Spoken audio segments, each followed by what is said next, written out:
എല്ലാവർക്കും നമസ്കാരം. തെരുവ് കച്ചവടക്കാരെ ശാക്തീകരിക്കുക എന്ന ലക്ഷ്യത്തോടുകൂടി 2020 ജൂൺ മാസം മോദി സർക്കാർ കൊണ്ടുവന്ന പുതിയ ഒരു പദ്ധതിയാണ് PM സ്വനിധി. ഔദ്യോഗികമായി വായ്പ ലഭിക്കാൻ ബുദ്ധിമുട്ടുന്ന തെരുവ് കച്ചവടക്കാർക്ക് പലിശയുടെ കെണിയിൽ നിന്ന് രക്ഷപ്പെടാനും ഈടില്ലാതെ വായ്പ ലഭിക്കുന്നതിനും ഈയൊരു പദ്ധതിയിലൂടെ സഹായമാകുന്നുണ്ട്. 75.5 ലക്ഷം ഗുണഭോക്താക്കൾക്ക് 1.12 കോടിയിലധികം രൂപ ഇതുവരെയും വായ്പയായി നൽകി കഴിഞ്ഞിട്ടുണ്ട്. ആദ്യഘട്ടത്തിൽ കിട്ടുന്ന 10,000 രൂപയിൽ നിന്ന് ഇപ്പോൾ 15,000 രൂപയായി വർദ്ധിപ്പിച്ചിട്ടുണ്ട്. 12 മാസമാണ് ഇതിന്റെ കാലാവധി. കൃത്യമായി വായ്പ അടയ്ക്കുന്നവർക്ക് രണ്ടാം ഘട്ടം 20,000 എന്നത് 25,000 രൂപയും പിന്നീടത് 50,000 രൂപയായി മൂന്നാം ഘട്ടത്തിലും വർദ്ധിപ്പിച്ചിട്ടുണ്ട്.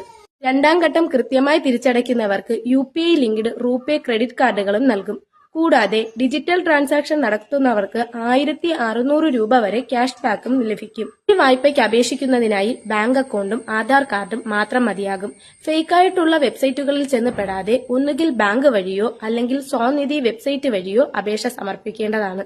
മോദി സർക്കാരിന്റെ ദീർഘവീക്ഷണത്തിൽ തെരുവ് കച്ചവടക്കാരെ കൈപിടിച്ചുയർത്തി ഇന്ന് അവർ പുതിയ ഭാരതത്തിന്റെ സാമ്പത്തികമായ മുന്നേറ്റത്തിൽ പങ്കുചേരുന്നു. അപ്പോൾ ഇനിയും ആരെങ്കിലും അറിയാനുണ്ടെങ്കിൽ നിങ്ങൾ അവരിലേക്ക് ഈ വീഡിയോ എത്തിക്കുക. Thank you.